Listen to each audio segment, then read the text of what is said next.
Can you envision a world where you and your family in America and those who immigrated from Africa and the Caribbean could receive immersive financial education and invest in fractional and whole shares of U.S. publicly traded companies? That time has come. Wekeza. Finally, from your mobile phone, you can start investing in building wealth. Wekeza. Just sign up for the Wekeza app and join the Wekeza community to receive ongoing adult and youth financial education from licensed advisors. Wekeza. You become a financially educated and protected investor. Wekeza has one empowering objective: creating financial inclusion and your family's generational wealth for the African diaspora. Wekeza. Money's scary. I see a lot of people struggling with how to manage their money. They aren't keeping track of how much money is coming in and how much is going out. Most kids don't know how to handle money. I'm a big spender, not much of a saver, and I think if I had seen something modeled differently earlier, then I probably would have a different relationship with money. I think World of Money gives them that basis, that financial literacy that they need. World of Money is a youth financial education training institute. It operates Monday through Friday, 9 a.m. to 4:45 in July of each year. We go in the morning, we meet with our classroom leader. Each day is different and each day has a theme and focus. So some days we'll be talking about banking, other days we'll be talking about stocks and bonds. I did learn a lot about credit scores, 401ks, gaining interest on money, making your money work for you, how to save your money, checkings accounts and savings accounts, and how to live a better life. My name is William and Law. Handling money is a big responsibility, and it should be held in the hands of a responsible person. Hi, my name is Rachel. I feel like I just graduated from business school, like real university business school. Just having role models like that come and share their knowledge with us is one example between, learning, gaining success, and then giving back. And it's just a straight, long time. Also, one of the cool things that our students learn is Mandarin Chinese. The 5 tenets of World of Money: learn, earn, save, invest, and donate. It's helped me become more aware of how much I'm spending and how much I'm saving and how much I'm giving. It's more about, yes, you had an opportunity to earn the money. Now, what do you do to improve the lives of those that are around you and, the future generations? You need to give us your resources, whether that's money or your time, and that's more important than anything. We have visited the White House about 3 times. Our Young Mogul Board of Directors joined me as I testified on Capitol Hill to talk to Congress about financial education. We've opened or closed the NASDAQ stock exchange 4 times. We were on CNBC, we have been on MSNBC, we have appeared on ABC, NBC.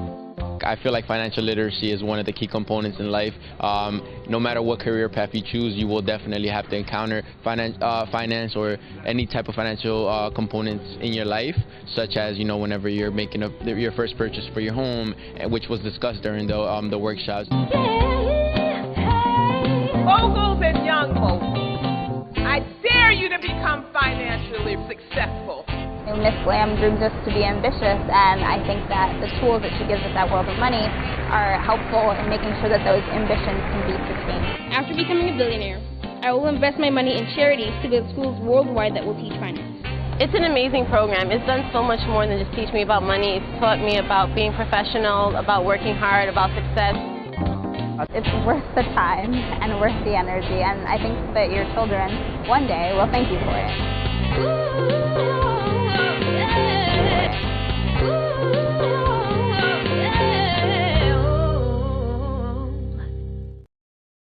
And good day. Hello, my name is Sabrina Lamb, and I am the founder and CEO of worldofmoney.org, the leading provider of immersive financial education, and the CEO of Wekeza, that provides family financial education, especially for Black immigrants and native-born African Americans. So welcome to Planet Wekeza, a podcast dedicated to providing safe, informative spaces to deepen our understanding of money and how it impacts our lives and that of our loved ones.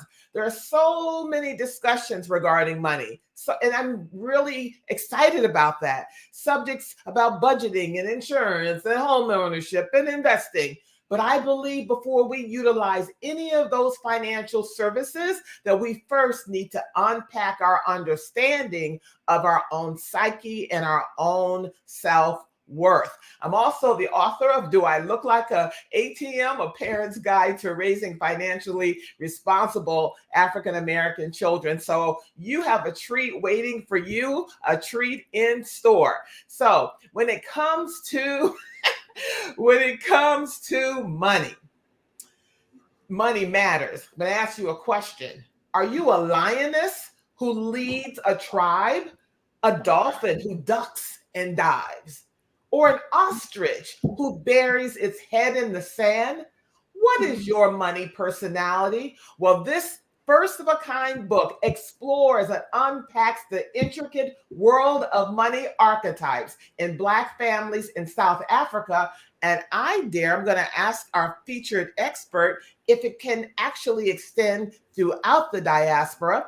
So our featured expert is Vangile Makwakwa, the founder of Wealthy Money and a personal finance coach and online course creator who teaches women, and I dare say men, how to unlock their inner money guru, fall in love with your bank account, and live your best life. She does that through her hashtag Money Magic online course, one-on-one coaching, and international retreats. Now, she already had a recent bestseller. She authored Heart, Mind, and Money Using Emotional Intelligence for Financial Success. She has a finance degree and an MBA and started her personal finance journey by paying off $60,000 in debt. She's been traveling for 15 years and is building her company as she travels and lives in different countries. And she also, really appreciate her for Vangile for this, she also led global meditations for World of Money's Born Rich Summit. So Vangile is our guest expert today. Welcome, Vangile. And first tell us, where in the world are you right now? I'm actually back home. I am in Johannesburg. I think this is the first time that most people are getting me, and the answer is I am in South Africa. It's actually kind of nice. Well, that is breaking news. That is breaking news. So, Vangile, we have a lot to get into. I just really had a deep dive in terms of what is your money personality. Brilliant, recommended. Everyone get it. It's on Amazon. But what is your story? Yes. What is your story, though, in terms of the urgency of this issue? What is your expertise in terms of writing this from a personal standpoint? Well, I think I wrote this from a personal standpoint because, as I say in the book, one of the things that I was noticing is that financial literacy, should I say, is always taught from the point of view of the Western lens, which is that we are individuals, that all it is about making money from an individualistic standpoint.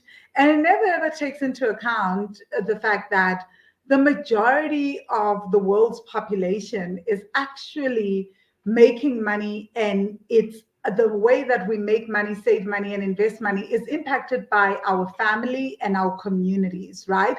That sometimes people take on jobs not because they want to take on jobs, but because the family needs them. And it's not just your immediate family, that most of this world's population is also taking into account your grandmother, your aunt, your uncles. And how does that then start to shape your family of origin? How does that start to also shape your money personality? Because you're not just living for yourself, that we are a collective people, the majority of us. I would say it's only in the West that we see this really, really individualistic take on life. But really, most of us are making financial decisions based on the collective. and our families. And also I wrote this book also with the lens of looking at how Black families, by the way, I mention a lot about slavery, Jim Crow laws, all that in the book as well, because I'm looking at Black families from Rwanda, from other parts of the world, right, as well as South Africa, to see how does this history of oppression then start to shape the Black family in different countries, and how would that then shape our money archetypes as Black people living within our families, and also trying to balance this new world that we find ourselves in, where we are dealing with globalization, where we are dealing with inflation and also stagnant salaries. What does that mean for us? And given the way that we react to trauma based on past events, and especially around oppression, how can we then start to work collectively as a people to build generational wealth? So in the last chapters, I start to talk about that, like, what does that look like? How do you then build wealth as you start to heal your personality? And in the final chapter, I actually talk about my dad and his family, how 80 extended families came together to start saving together, and how that started to break Black tax for my generation. So okay, that don't give away all the jewels just yet. Wait. So go back to your journey, personal journey, the personal money trauma that you experienced. Oh, yeah. Yeah. I mean, what I saw, and I start with this in the introduction, right? Growing up, I saw my mother as the breadwinner, right? Even though other family members were educated on both sides, my mom and my dad's side of the family, I was not the first generation. My generation was not the first generation on both sides to go to university and to even travel, right? Because my parents' generation did that for us. But what I saw growing up was that there's usually one or two family members out of, say, maybe 10 siblings or 9 siblings, or in my mom's case, 4 other siblings, that then take on the breadwinner role and start to look after the other extended family members, including grandmothers and great grandparents, right? And for those listening, that is what we call Black tax, right? So it's kind of like the one that succeeds usually ends up looking after other family members that are not as successful and that probably need support. So seeing that, what I saw was my mom going more and more resentful, of this entire process. And then my uncle at the time, because I was born during apartheid and then obviously went to school started really primary school as apartheid was ending. But then my uncle came back from exile, and my mother, him having gone to white schools, right? And having studied in Europe, the idea and the belief was that he will be great with money because he studied in the West. So then my mother gave everything to my uncle and said, it is your turn to look after the family, right? And so my uncle ended up looking after my sister, myself, my mom, so many family members. Over time, I saw how that broke my family, because we're talking about, at one point, I think it was about 5, 6 different adults living on one adult salary. And then my sister and I, so 2 kids. And let me also be clear that like all these other adults had university degrees and were working. But then my uncle bought this massive place, and he believed that it was his job to look after the family. So he took on more responsibility than he should have. And at the end of the day, it started to break the family, to the point where to this day, my mom's family is completely fractured, right? But then I also had, growing up, this completely different example of my dad's family, where my grandmother was like, no, there will be none of that. Everybody will look after themselves, and we're going to figure out a way to to not have this Black tax situation, but to basically build generational wealth and find ways for every family to become self-sufficient, but also use the collective power of the family to grow. So it's not just the individual looking after everyone, but everyone looking after themselves and then coming together in the collective, right? And I saw how they are still strong as a family. So for me, my trauma then became, oh my gosh, what if I make money and I'm expected to look after the family? And that was exactly what was expected of me.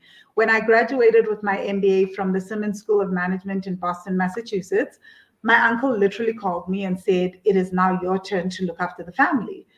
The family being 5 kids. I still don't have kids at the moment, right? I wasn't married, but there were so many other family members that expected me, even though they had degrees and they had careers, to step in and look after them. Because the idea again was that, well, you've gone to study in the US, so you must have lots of money. You've done this MBA, you must be making lots of money. So your job is to give back to the family. So for me, what was your response? What was your response? My response was like, I don't think so. No, it was no. And from that has come so, how do I even talk about this? It's like, I talk about it in the book. There's been such an emotional and visceral response, and people have blamed my mother. There's been a lot that has happened in my family because of that, right? But at the same time, I think there's been a lot of people, I think, that I've empowered other cousins who also then got educated to say, this is not the way that we want to move forward as a family. We need to start talking about generational wealth and what it means to build generational wealth, not just in terms of like you're making an income and then you're helping everyone else, but what does it mean to build and invest and start thinking of future generations and what we're leaving for future generations, you know? And an example of that is recently, I didn't know my mother was listening to me when I was talking.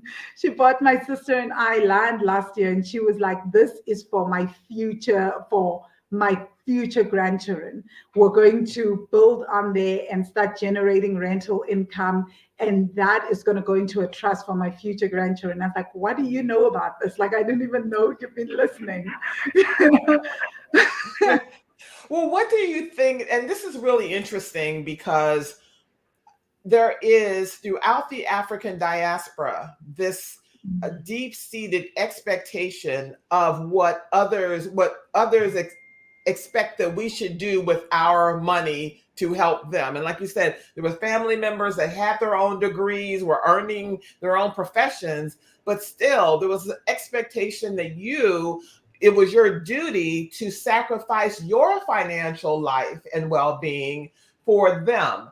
And that is, I see that throughout the African diaspora in the Caribbean, that you're expected to go to the West, earn lots of money, and send all of that money home. And there are adults who are not taking reins of their own liberation. And so that was a traumatic, as you detail in the book, it was a very traumatic experience for you. And so what do you think, how do you think they are, people with those kind of expectations of others, family members or not, that you're supposed to take care of them? And as you said, you're at university, just graduating, just stepping out on your own. And then you have 8 people expecting for you to send money and take care of adults in South Africa. What do you think what's the mindset that they have? And we're going to get into the money archetypes that you detail in the book, that Uncle so-and-so thought it was his duty to pick up the phone and say, how are you, Vangile? When can we expect the money? What's going on in their brain?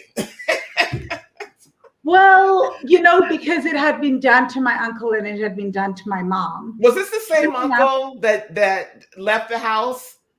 Yes. This was the same uncle. Okay. All right. Yes. Well, he should know better. He should know better. Everyone read the book. There's this passage in the book where the uncle should have known better not to call you because he disappeared. Go ahead. I'm giving it all Right? away.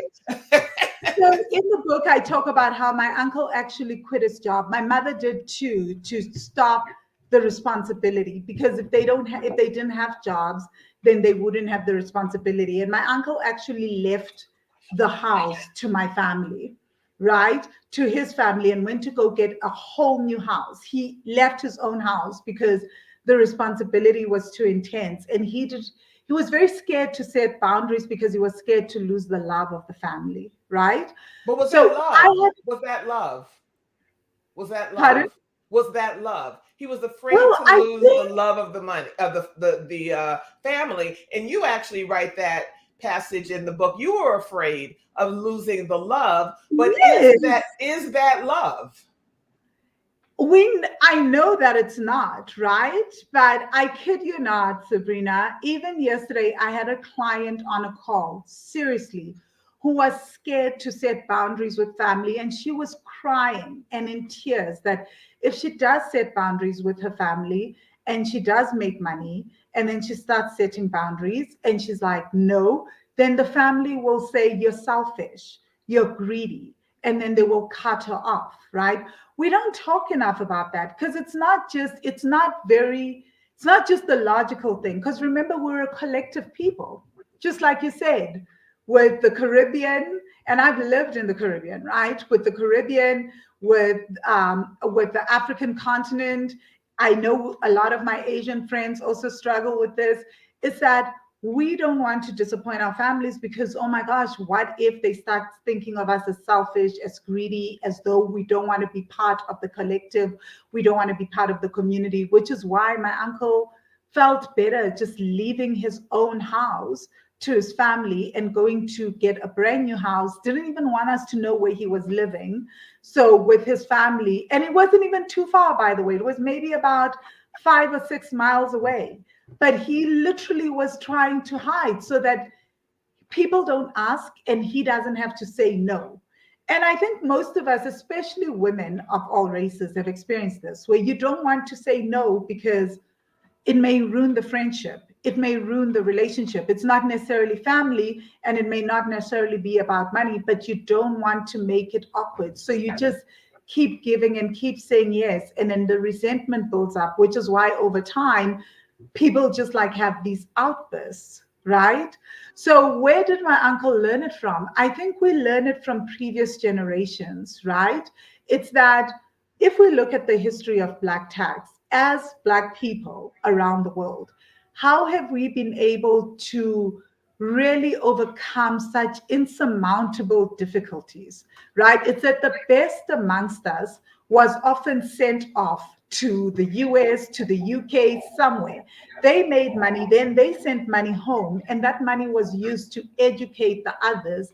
And then the idea was that they would all then get out of poverty and then go and join the other, the one that was sent first, and then they would continue to help, and that money would be sent back home.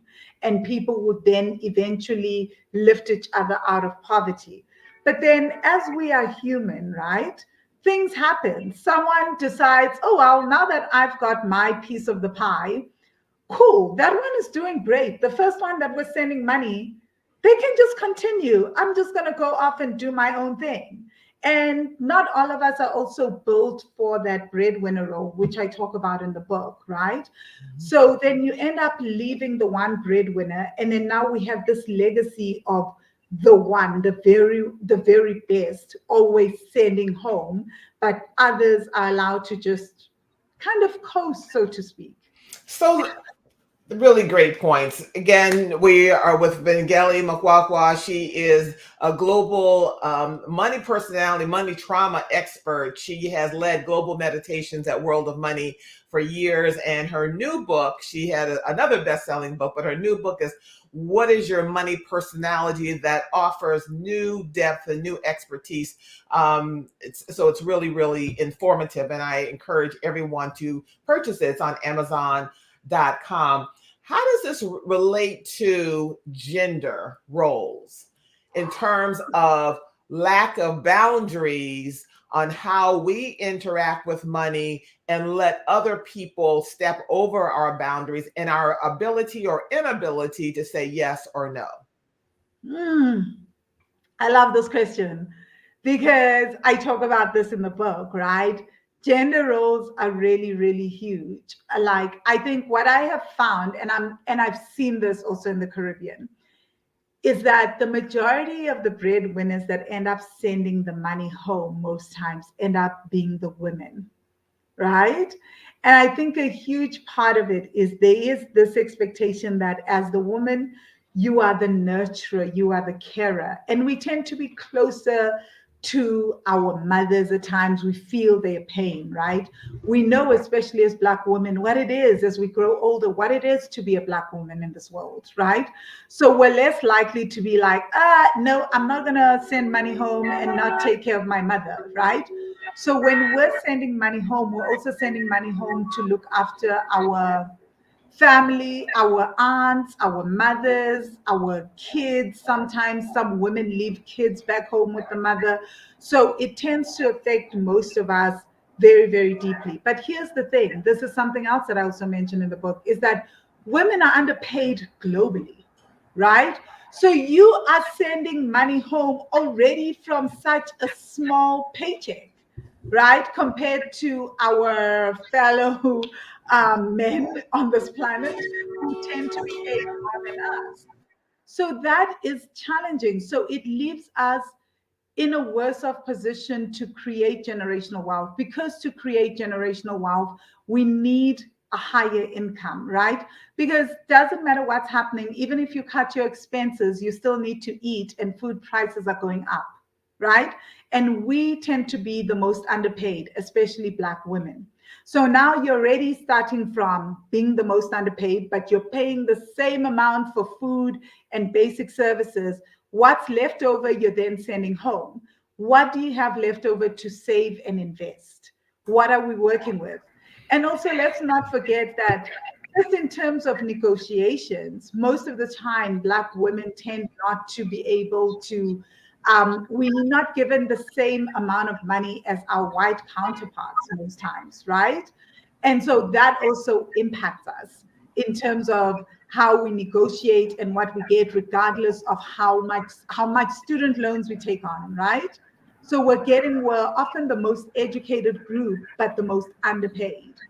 So that impacts us as well. And it stops us from actually building for future generations. And that's a conversation that needs to truly, truly be had. It's not just about what we're earning today that is impacted, right? And we're not just impacted in the present moment, it's also our future generations that are being impacted, because what do we have to leave in terms of a legacy? Absolutely. And this conversation is live streaming across all of a lot of social media, including LinkedIn. And there may be entrepreneurs who are listening or will listen. And you write about it in the book about the point that you just made in terms of women, particularly women entrepreneurs, giving away their services, underpricing their services, or giving it away for free because of the lack of self-worth that they have. And then from a savings lens, I've always said we can teach savings till the cows come home. If you don't believe your life is worth saving, you will not save a nickel. You say what?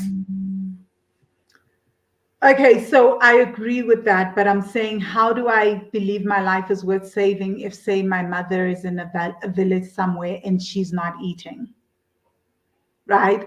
What is there to save? At the end of the day, I'm a human, and I have been brought up in a very collective society where we even say, umuntu ngumuntu ngabantu, which is a person because of other people. So the first thing that I'm going to do is make sure that my mom, my aunts, my cousins, people around me are fed, right? And then I will think of savings, right? So it's not just, and this is why I'm saying, like, it's so nuanced, because in the West, yes, you can save, it's individualistic. But for me, it's like, if I'm hearing that someone back home, my sister, my cousins, someone needs help, I can't just turn a blind eye. I haven't been brought up in that way. It's how we are brought up, right? So that still impacts us. But yes, I agree that we have to find a way to figure out how to save, which is why I wrote this book, because we all have different personalities and money personalities. And what I wanted people to see is to see what are your core wounds around your family, and when do you need to be setting those boundaries. That some people, if someone's young and they are healthy, you set those boundaries. Like if my 18-year-old cousin comes to me and he's telling me things, and this is a true story, then I'm like, go get a job. I'm not reacting in the same way as when my 80-something-year-old aunt comes to me and needs something. So it's about learning how to set those boundaries, when to set those boundaries, and what to save, and also having conversations with family members to say, even back home, right? For those sending money back home, is to say, this is how much I make, and this is how much I can contribute, right? Everyone else that is of working age, they're going to have to figure out how to work and do their own thing so that they can support themselves. But this money, this is what I'm sending home, and this is what I hope it will be used for.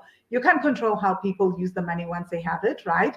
But you just let them know that this is what I will be consistently sending back home, and maybe start having conversations around, well, I know that when certain things are needed at home, when there are certain celebrations, I will be asked for extra money. So how do you plan for that and preempt it so that it doesn't, I guess, divert you from the end goal, which I will keep saying, the end goal is also that we are looking out for future generations. Part of why we keep replaying certain things as a community globally is because there is this understanding that we will stay in certain jobs because our families need us back home. But if we can find a way that we no longer have to dance to the beat of other people, because we have now created our family trusts, we now have sorted out future generations, it becomes so much easier to start dictating what we're going to do with our money and what we're going to do with our futures, and for kids to choose the career path that they want to choose. If you could slightly pivot to those business owners that are trying to heal their money trauma and feel that it's in their best interest to either underprice or give away their products and services. Yes, I love this. So there is two money personalities that I talk about. Several money, I guess the others also do this, but two that are very, very prone to underpricing. The first one is the sweet one archetype. I think the core wounding that gets us to underprice, right, is the belief that we are not good enough. So sometimes we find ourselves, we may have grown up in households where we were not affirmed, or we grew up in a society where we don't see people who look like us making the kind of money that we want to make. And so then we believe that nobody can pay our products and services, or people cannot afford our products and services, or that we still have to prove ourselves, even though we are good enough, but we don't believe we are. So we end up believing that we have to keep proving ourselves. And what we do is we end up undercharging. So we offer great services for a pittance of the price. And I know for a fact that was one of the things that I struggled with, which was that I really believed that nobody would pay me what I wanted, because I kept getting told in South Africa that Black women will not pay for your services. Black women don't have money. They can't afford you, And I thought, oh my gosh, I have to charge like a small little bit of money because I'm serving my community. But what ends up happening in that case, because we have this wound, is it means that we have a harder time scaling our businesses and actually growing our businesses. And what I see is often we end up failing at entrepreneurship, not because we end up thinking we're terrible at entrepreneurship, but it's merely because we are underpricing. Because when you underprice, you cannot get the support that you need. You can't pay for the mentors that you need. You can't get the additional education that you need, software that you need. You can't buy it. You can't even pay for your staff, right? You can't build a proper team. So what ends up happening is that it looks like you are terrible at what you do, which then fulfills the prophecy that you are not good enough. You end up thinking there's something wrong with me. I'm not good enough, and I still have to prove myself. And it just becomes this vicious cycle. So the one thing that I recommend for people is to really heal the not good enough wound, right? And the belief that people will not pay you for your services, and maybe that the community or the tribe that you're serving cannot afford your products and services. Those were the three things that I really needed to heal. And then a fourth one that I think I very rarely hear people talk about this, right?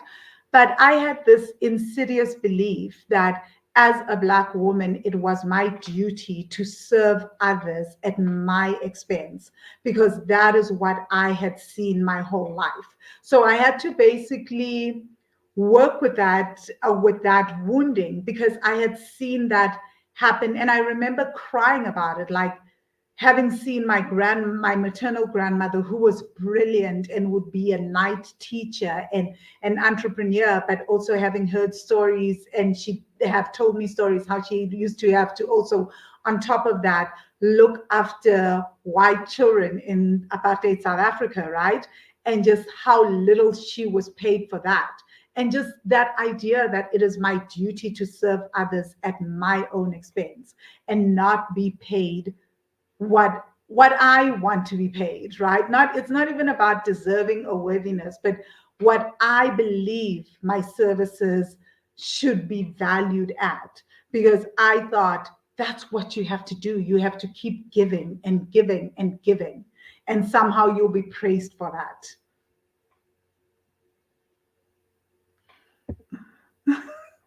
No, just the opposite, actually. That's what will happen.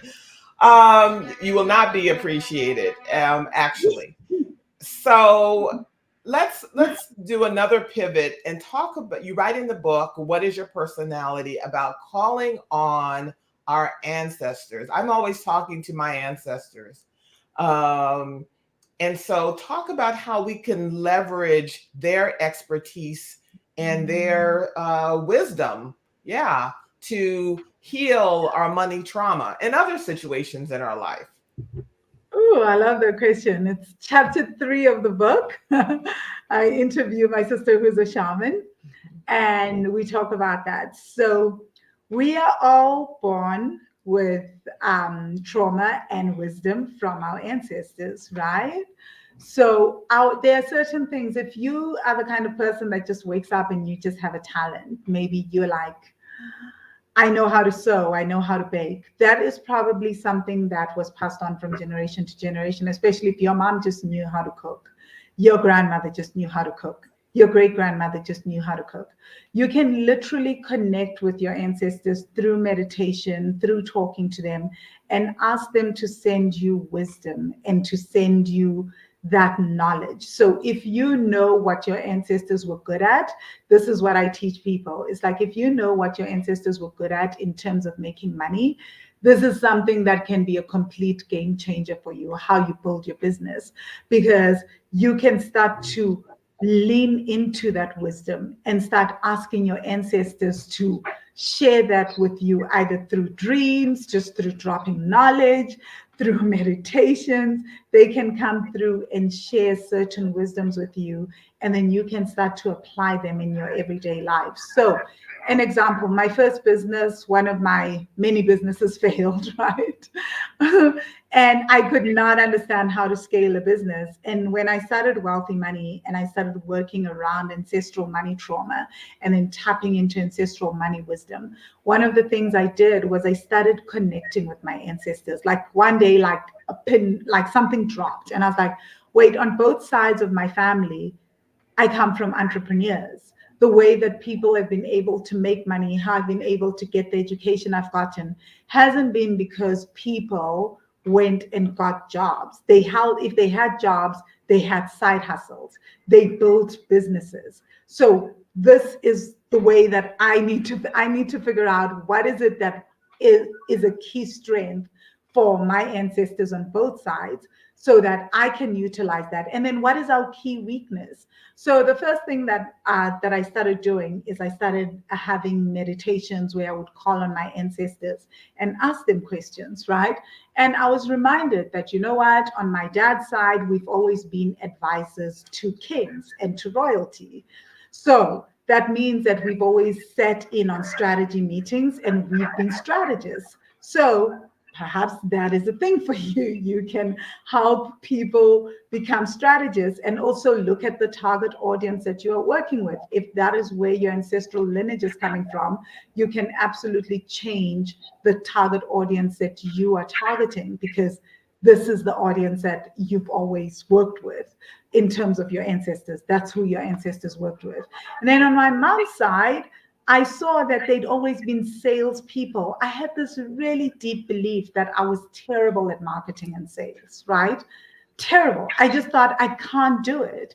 But then my ancestors were able to show me that actually, no, these people have always been selling, right? And not only that, is that I also saw that on my dad's side, apart from being strategists, they were people that built systems in their businesses. I've never seen myself as a salesperson and a systems person. But when I tell you that I started working with my ancestors and was like, let me learn, I was able to then see, because they advised, go back to your childhood and see. Just remember, you've seen your parents through osmosis. You saw what they were doing in their businesses. How were they building their businesses? And how can you take all that knowledge and bring it into your business? And when I did that, I literally went from $2,500 a month in sales to like $10,000 a month in sales, and my business started to grow. So that was huge, huge for me. And it was interesting because I truly believed I sucked at all the things that I just mentioned, apart from strategy, right? I just thought I was sucky at systems. I was sucky at sales. But I just had to realize that those were things that were inbuilt within me. And maybe I just did things differently, but it didn't mean I sucked. I had that wisdom in me and I could tailor it to me as an individual.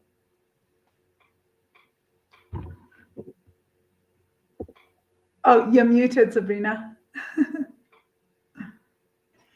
Yes, so let's get a little bit into the different money archetypes, the money personalities that you write about in the book. And I just sat with each one of them just to see where I aligned with. Talk about the sweet one. Okay, so the sweet one is the one that most people will tend to confuse them for the breadwinner, because they give a lot financially to the family. They are sweet, but they are challenged with boundaries. Often the sweet one may get into debt, not for themselves, but in order to save the family. So they may take on debt in order to send money back home, in order to support the family. They are born, their karmic role is to be the glue within the family. And they don't always have to be sweet, hey? They can be really brash and abrasive, but you will know you are the sweet one because things kind of happen around you. When you get home, everybody comes home. People want to be around you. They want to flock to you, which is not the same as some of the other archetypes, right? So they are truly the glue within the family, but their biggest struggle financially is debt and being in debt for other people. Oh, another thing with the sweet one is getting into debt for spouses. Oh my gosh, especially women. They are so sweet. And people will be like, and I see it all the time on social media, what, you took out a loan for a man? Well, if they are the sweet one, they will do that because they are led by love. And that's why they have to be extra vigilant to really understand. And also they not only love, but they require lots and lots of validation and acceptance. And sometimes they use money to buy that acceptance and validation, right? So they have to be extra vigilant with themselves that they are giving themselves that love and validation, but also not trying to fit in and keep up with the Joneses. And also just building those boundaries and working on their core wounding around perfectionism and not good enough. Do you find that archetype shows up mostly in women, the sweet one, or men, or both? Both. I wanted to say yes, but then I remembered I have a male client who's also a sweet one. Okay. Married to a fixer, and he's always like, oh my gosh. So tell us a little bit about the fixer. Okay, so the fixer archetype is actually their karmic role. They are born into the family to move a family forward financially. So most fixer archetypes, not always loved, where the sweet one is loved. And this is how I tell people to know if they are, because both the sweet one and the fixer can be the breadwinner, right? If your family cannot stand you and you are the breadwinner and you're sending lots of money home, you are probably a fixer, right? A fixer is they tend to be very controlling. They tend to, because they are here energetically to move the family forward. So they have the capacity and the energy. They are the most energetic of all the archetypes. They can move a family from poverty to literally upper middle class or upper class in one lifetime. A family that has a fixer archetype, and most families do, is extremely blessed, right? But the problem with the fixer archetype is that they can inflict trauma in their on their journey to build this generational wealth and to move the family forward. And by inflicting trauma, it's just by being controlling. So they can see the vision for everyone in the family more than others can see the vision for them, for themselves, right? So they are the ones that will be like, why aren't you getting a job? In fact, just go get a job, to the person that's maybe an artist. And it's just like, I just want to pursue my art. Where the sweet one may be sitting down and trying to understand the artist, the fixer is like, how much money are you making from this? What is it bringing into the household? They are very money focused. And so people can confuse them as being more focused on money than actually the family. But they actually have to focus on the money side so that the family can expand. They're great in terms of money. They will really be in debt without having a plan on how to get out of debt. So a fixer won't get into debt and just not have a plan as to how to get out of debt. They tend to be very high earners, regardless of where they come from. They're able to literally create miracles and just move mountains and achieve incredible things in their lifetime. But sometimes it is at the expense of their own, I guess, closeness to the family because of how they do it, even though they do move a family forward. So everyone, there are several other money archetypes that you need to review, just cast some inventory on your own life. That's in what's your money personality in the book. In the interest of time, as we're beginning to wrap up, you write in the book, Vangile, and thank you again so much for being here.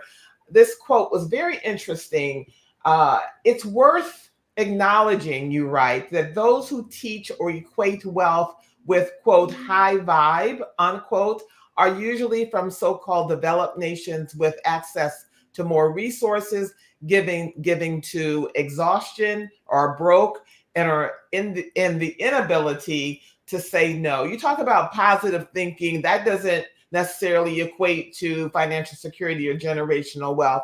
Could you speak to that as we prepare to wrap? Yes. So what I have seen is this belief that is very, very pervasive, right? Sometimes in the West and in so-called, like I said, so-called developed nations, that People that are poor because they're just not thinking positively enough, that they're not grateful enough. And I find it very, very violent, say to someone who is even right now in Palestine, right? To just be like, well, the reason why you have no running water is because the reason why you're not making money is because you're just not thinking positively enough. It's not to say that positive thinking isn't important on our journey, because it is certainly an important aspect, but it is not the only aspect, right?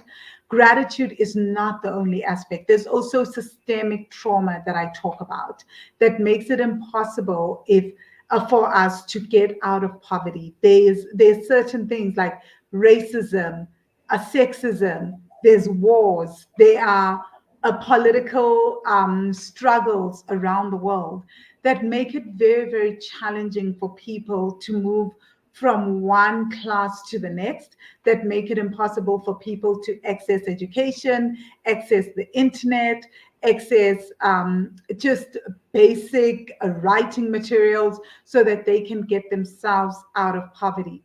And so it's really, really important when we're talking about money that we start to look at trauma, and more than anything with that, we also start to look at the systems in which we operate in, which I talk a lot about in the book, right? Which is that systemic trauma is a very, very real thing, right? There are ways in which I feel many Black people around the world are oppressed, and it makes it hard for them to move, for all of us, myself included, to move from one class system to the next and to even access financial resources. And until we look, and if we don't look at that, we may actually be re-traumatizing people by making them feel like it is an individual failure.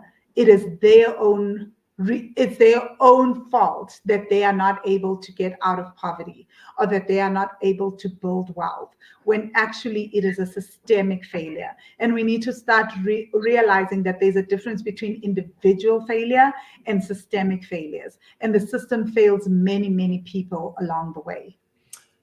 Brilliant. I have been screaming that to the moon, actually, and back. As a, World of Money is an NGO, a nonprofit for children. Wekeza is a fintech that provides family financial services for Black immigrants. And so, as I say to my team, it's not about creating this one size Western fits all, particularly those who have immigrated from different cultures, different understanding, different gender roles when it comes to accessing, or this thing called financial inclusion. And if you ignore that, you're really ignoring their cultural norms, how they integrate or interact with money. And you're buying and you're building a system that no one asked you about or for or align with.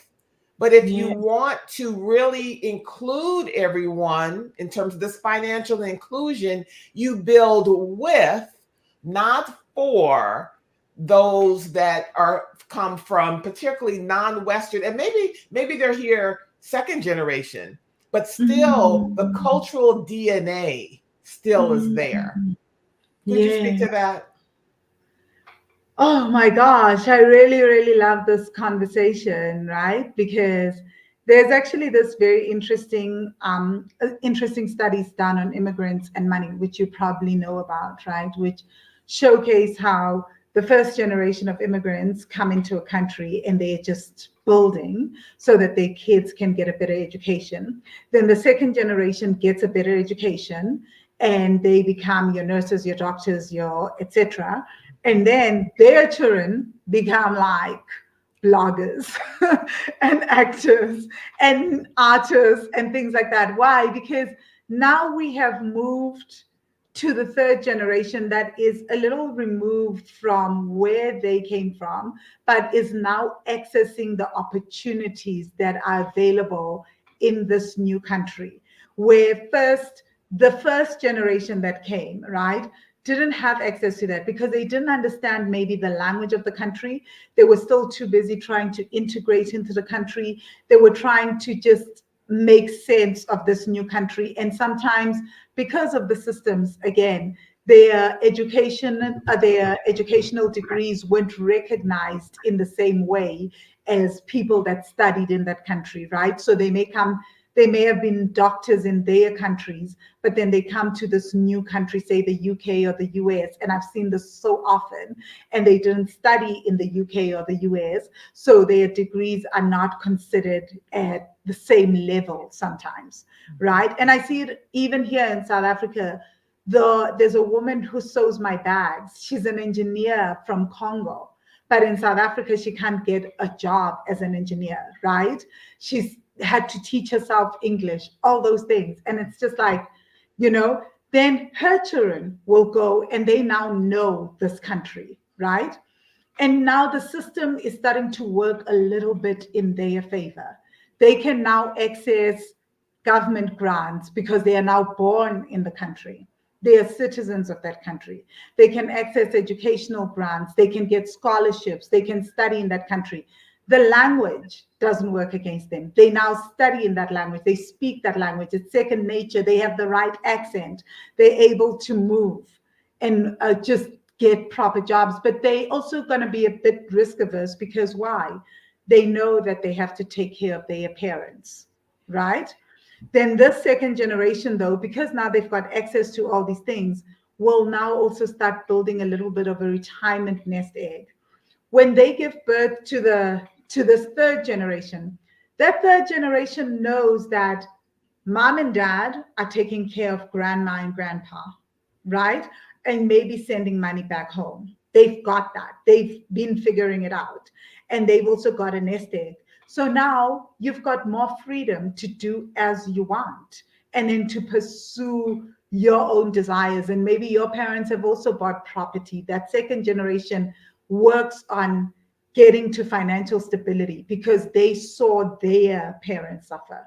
The third generation just saw their second generation integrating into the new culture and just working and being part of this new society. They don't have that memory of the very first generation. Vangile, it's everyone, we just need to sit with this and replay this and read the book and then reread it again and again, because until we get this, all those other subjects, and yes, we teach those, but we start with unpacking, our community's understanding and relationship with money, because otherwise their spirits, their psyche can't even hear what you're saying,